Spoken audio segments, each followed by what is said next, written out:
Good morning everyone. I'm Ana Alam from the Millennium School, South City, Lucknow. So let's start today's session, but before starting or proceeding further, let's have a quick recap of the topic that we have done in our previous session. In our previous session, we have discussed about the control center of the cell, that is nucleus, and we have discussed about eukaryotic and prokaryotic cell, and also differentiated them on the basis of nucleus, that in eukaryotic cell they have well defined nuclear membrane, but in prokaryotic cell they do not have well defined nuclear membrane. Second, in eukaryotic cell they have distinct nucleus, but in prokaryotic cell they do not have any distinct nucleus. And then we have discussed about the structure of nucleus, that is, this is the structure, and they have a nuclear membrane, and on the nuclear membrane they have pores that are known as nuclear pore, and they have nucleolus, orange ball inside the nucleus. Then they have nucleoplasm, and then they have a genetic material, that is chromatin. Chromatin is a thread-like structure that contain DNA, RNA, and nucleoprotein. At the time of cell division, this chromatin, a thread-like structure, condensed to form chromosome, and your chromosomes are the rod-like structure, and they contain DNA, RNA, and nucleoprotein, right? And they are the genetic material that contain information for inheritance. Then we have discussed about the functions of nucleus, that number one, they help in the movement of ribosomes through nuclear pore from nucleolus to cytoplasm, and they also help in the cellular reproduction. Then we have discussed about the cytoplasm, that it's a fluid inside the cell enclosed by plasma membrane, and they are little viscous in nature, and many cell organelles are embedded in it, and they are also termed as cytosol. Now their functions, as they dissolve many nutrients, even they dissolve waste product to expel them out. They have all the cell organelles embedded in it. Each organelle perform a specific function without which your cell cannot survive, and it also controls the shape of the cell. So today we will discuss about all the cell organelles, and the first one is endoplasmic reticulum. Now what is endoplasmic reticulum? First of all, endoplasmic, you can remember this name endoplasmic reticulum like this. Endoplasmic, that means something which is inside the plasma membrane, correct? So that's how it is, endoplasmic reticulum.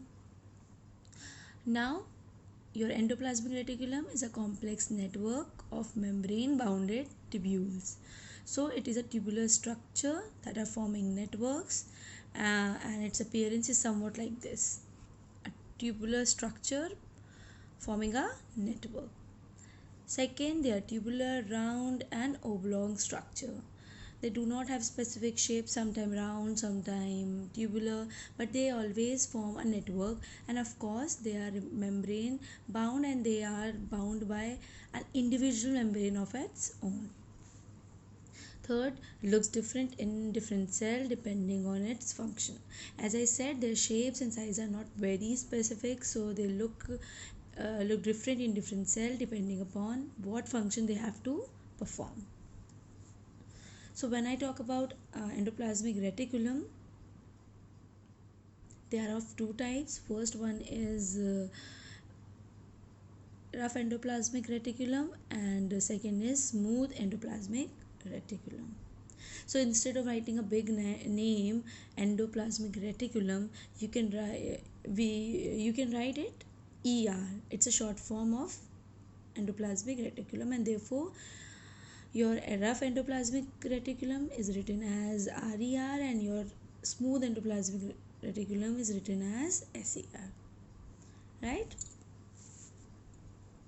So now this diagram is not displaying the entire cell, it's just displaying and displaying one organelle, that is your endoplasmic reticulum. So what you can see, that there are some tubules which are forming network.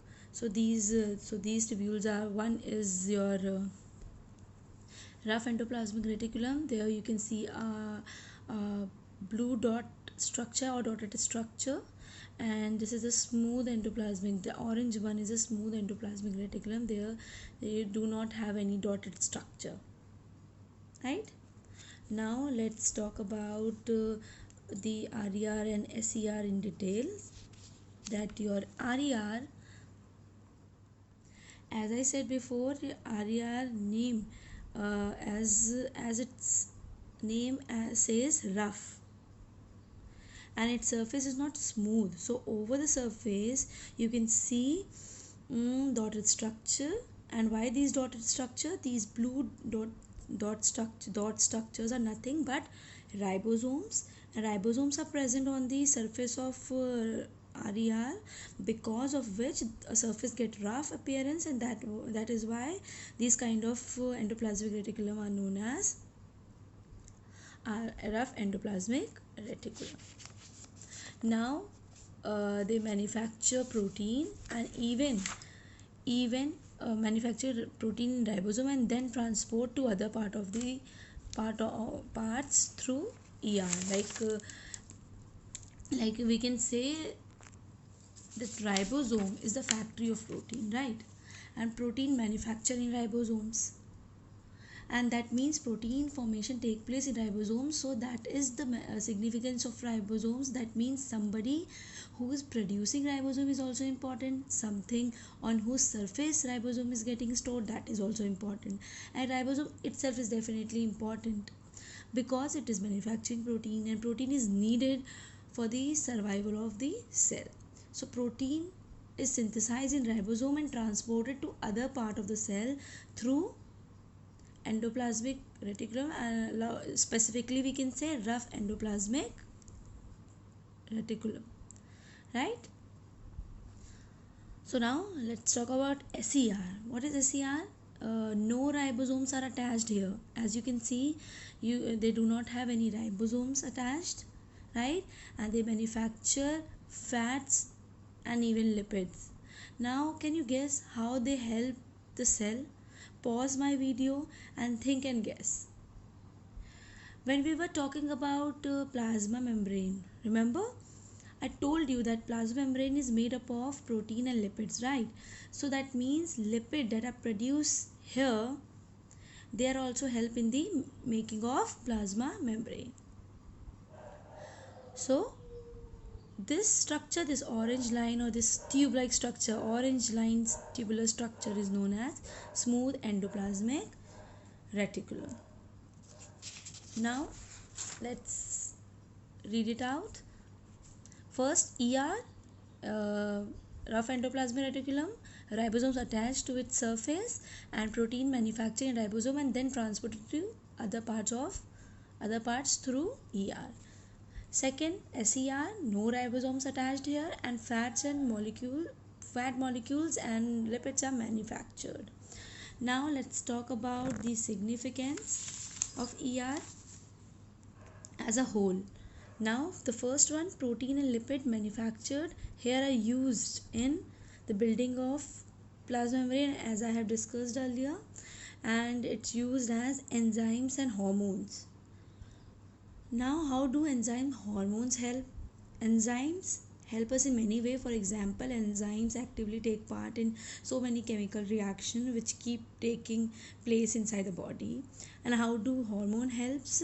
You would have seen there are so many traits which comes with hormones, right? And there are so many things which happen in us because of the hormone present in the body.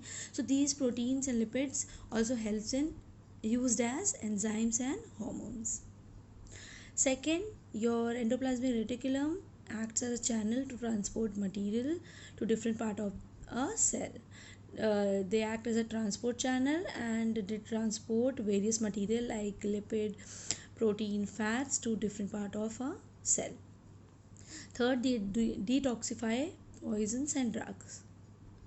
That means what all poisons or drugs, whether if any poisons or drugs enters a body, they your ER detoxifies it. It means that your ER has the capability to detoxify it and to compensate its harmful effect, right? So now let's talk about the other next cell organelle, that is Golgi complex.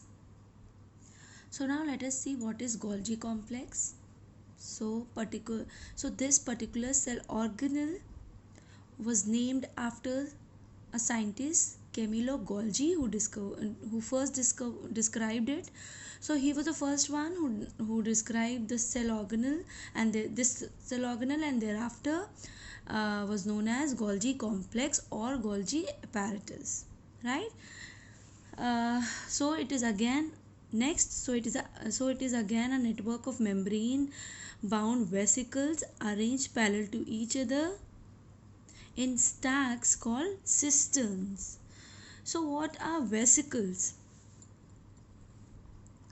You can say that vesicles are some sacs or some vessels containing something, and so you can call them as vesicles.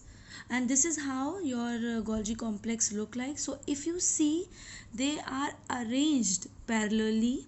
So these lines, they are arranged parallel. So what is this actually? It is a membrane bound vesicle. So these are all vesicles. So if you see a small vessels like structure, this one, all these small vessels like structure, and so this is the transport vesicles, right? Similarly, everything inside this, these are the small vesicles which are connected to each other and give rise to this structure like this, and they are arranged in such a way that they are arranged in parallel stacks. So you can see these parallel stacks. So these parallel stacks are known as cisterns, right? Then third, they are located near the nucleus in animal cell, and fourth, they are freely distributed in plant cell. First of all, the other name for Golgi complex in plant cell is dictyosome, and there they are freely distributed, and the appearance in the plant cell is different than in animal cell. Now moving ahead to the significance of Golgi complex, that the materials manufactured in ER is dispatched to various parts inside or outside the cell through Golgi apparatus. Now, what all materials are manufactured in ER? Materials like protein, lipids, fats, they all are manufactured in endoplasmic reticulum. Like your rough endoplasmic reticulum manufactures because they have ribosomes, so they help in the manufacture of protein. And your SER, that is smooth endoplasmic reticulum, because and they manufacture lipids and fats. So all the materials that are manufactured in ER is dispatched to various parts inside or outside the cell through Golgi complex, because your Golgi complex also act as transport channel like your ER.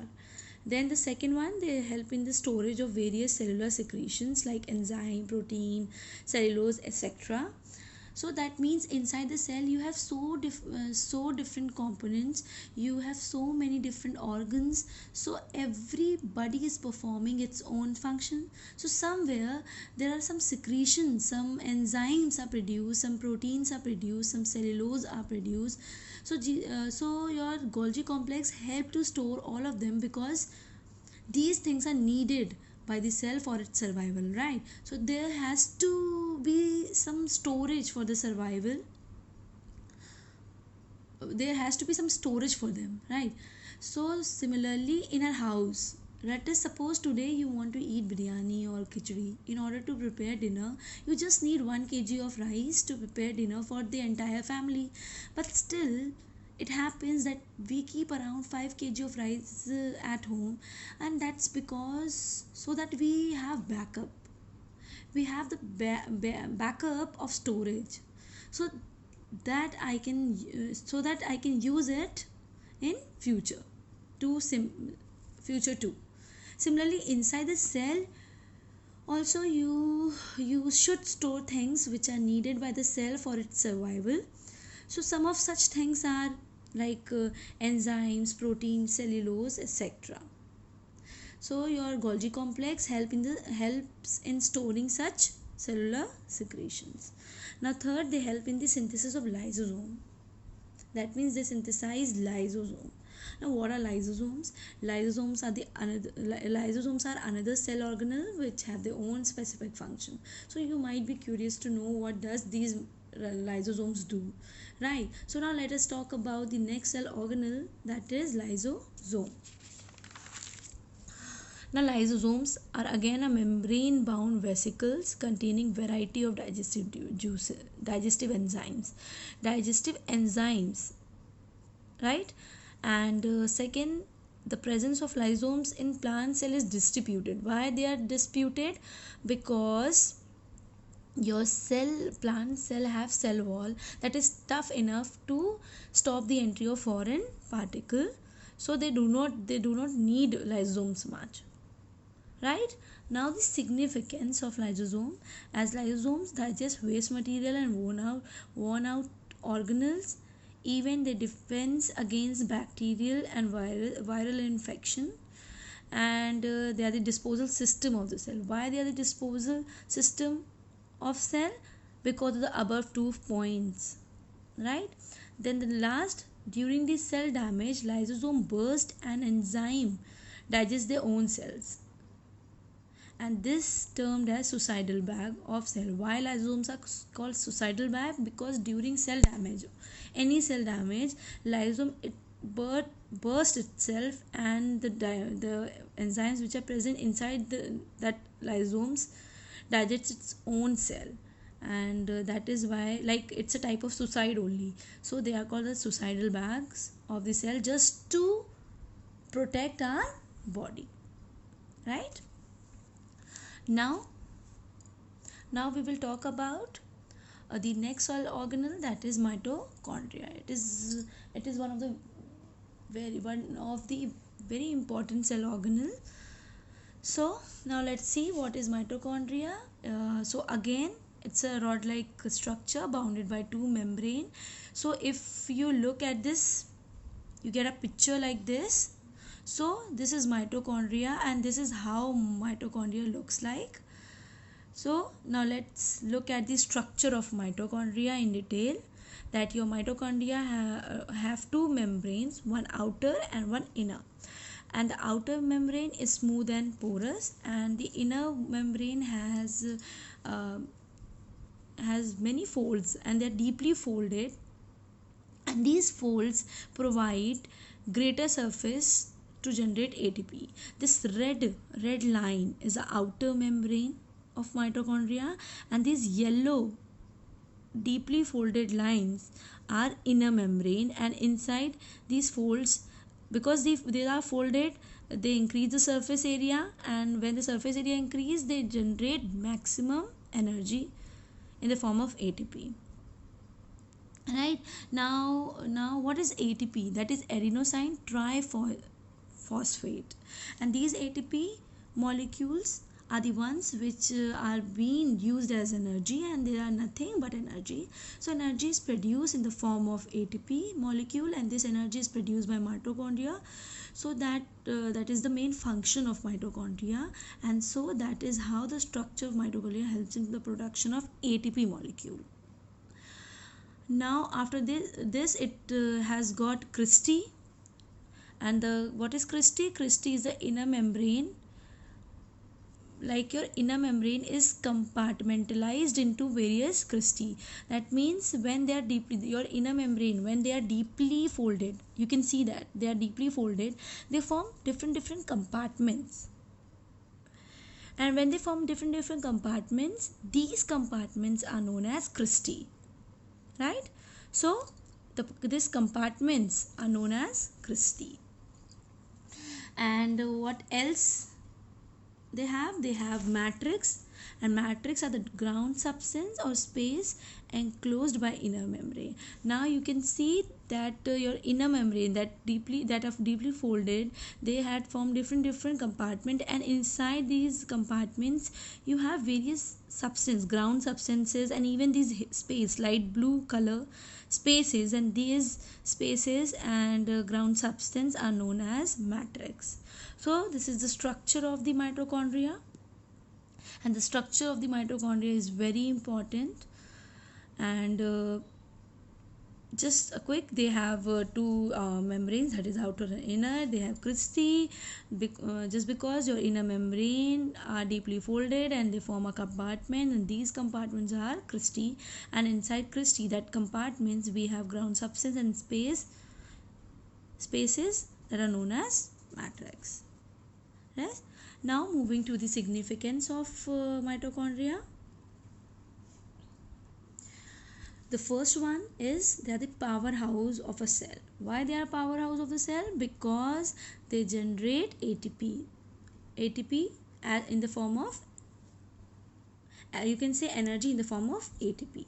Now the second one, energy is released in the form of adenosine triphosphate molecule. Now you must be wondering what is adenosine triphosphate. Please do not bother yourself with this. You will learn these things in your chemistry, that too in your higher classes. So just remember that it is some molecules, or it is a ATP molecules that generate energy. That's it. Then the last one, they can synthesize their own protein, as they have their own ribosomes and DNA. So your mitochondria is not dependent on the protein that is generated on the endoplasmic reticulum and then carried over by Golgi complex. So mitochondria is not dependent on anybody for protein. They can synthesize its own protein, right? And they also they have their own DNA and ribosome, and just because of this, they are also known as semi-autonomous cell organelle, right? So overall, they are the powerhouse of a cell, right? Very important. So now moving to the next cell organelle, that is plastids. So plastids are the organelles that are only present in plant cell. They are not present in animal cell. They are of two types. Number one is leucoplast, and number two, chromoplast. Now let's talk about leucoplast. They are the colorless plastids. They do not have any color. And second, they help in the storage of food like starch, oil, and proteins.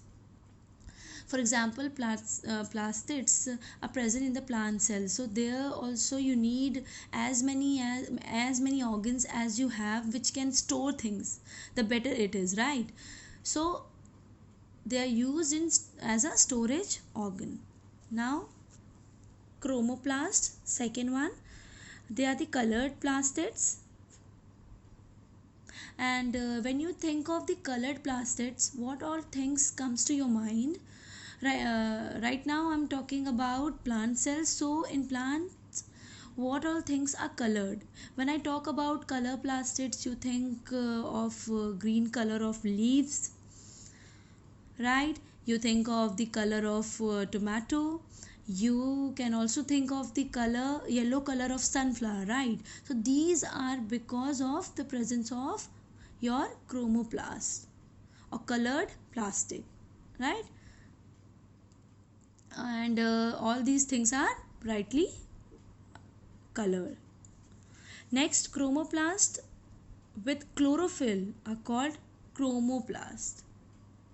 So chloroplast is a category, or you can say it's a kind of chromoplast. It is green in color. And why it is green in color? Because of the presence of a green pigment known as chlorophyll, right?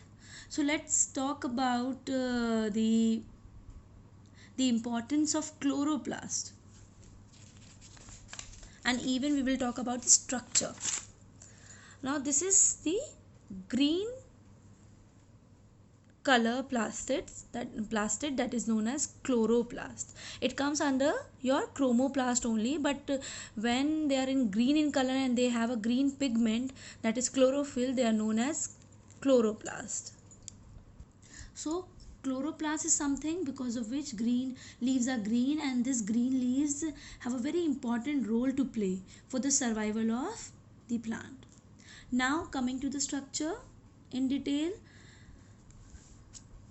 First of all, your chloroplast have numerous membrane layers embedded inside, and these membrane layers are known as granum, and the plural word is grana. They are membrane layers, and then they have stroma, in which all your granums are embedded, all the things are embedded, just like your cytoplasm, or you can say your nucleoplasm. They have stroma, and inside the stroma all the things are embedded. They also have two membranes, that is outer and inner membrane, and the space between these two membranes are intermembrane spaces. And the single disc like structure, that membrane layers are known as grana, but a singular form or singular structure of these layered disc like structure is known as thylakoids. And your grana have a green pigment known as chlorophyll. They contain green pigments. So your pigment chlorophyll is only present in grana, not in a whole chloroplast. Like, now let's study the structure. That they have a numerous membrane layers embedded in the material. First of all, they have grana. What is grana? They are the membrane layers, and they contain chlorophyll, like this one. They have a membrane layer and they contain chlorophyll, green pigment. Then stroma. Stroma is a homogeneous mixture, this whole thing in which your grana, thylakoids, DNA all are embedded. This is your stroma, and they contain photosynthetic enzymes and starch grains. So they contain photosynthetic enzymes and starch grains. So they have two main things, that is grana and stroma, but your grana contains chlorophyll and your stroma contain different photosynthetic enzymes and starch grains. So there are two main parts of the chloroplast that play a very important role in photosynthesis, right? Then moving to the significance of chloroplast, or you can say a plastids as a whole, that your plastids help in the process of photosynthesis. Now what is photosynthesis? It's a process in which plants make their own food in the presence of sunlight, and even in the presence of chlorophyll. Without chlorophyll and sunlight, photosynthesis is not possible, right? And even your plastids help in the storage of plant food. And after your mitochondria, this is also an cell organelles which are called semi-autonomous cell organelle. Why? Because they have their own DNA ribosome, and so they can make their own protein because they have ribosomes. So ribosomes is the ribosome synthesized protein, so they can make their own protein, right? I hope this much is clear to you. So the next and the last one, last organelle is vacuole. Vacuole is also a fluid-filled membrane-bound sacs, and basically your vacuoles are present in plant, but and they are rarely present in animal. So in plant they are large in size, and the outer covering of vacuole in plant cell is known as tonoplast, right? But in animal they are generally absent, but if present they are very small, and only not all animals have vacuoles in them, but there are few, like for example amoeba have food vacuoles that help in the process of endocytosis and exocytosis, and some protozoa also have vacuoles, and that vacuoles help in maintaining the water balance, right? Basically in plant cell, vacuoles helps, and they contain cell sap, and even they provide rigidity to the cell and maintain shape of the cell. And even in plant cell, vacuoles help in the storage of amino acids, sugars and protein. So basically your vacuoles are present in your plant cell, and they are large in size, and and even they provide rigidity, they maintain shape, and they also help in the storage of different materials and act as a storage organ. So this was all about cell and its and their cell organelles, right? Today we have discussed about many all the cell organelles, like ER, endoplasmic reticulum. Your endoplasmic reticulum and your Golgi complex even act as a transport channel. Even your endoplasmic reticulum help to manufacture many materials like protein, lipids, fats, etc. And then we have discussed about lysosomes, that lysosomes have digestive enzymes, and they defense against bacterial and viral infection. They are called the waste disposal system of a cell. Even they in during the cell damage, lysosomes can get burst, and their enzymes dissolve, or digest their own cells, and they are also known as suicidal bag of the cell. Even we have discussed about the mitochondria is a powerhouse of the cell, because they generate energy in the form of ATP.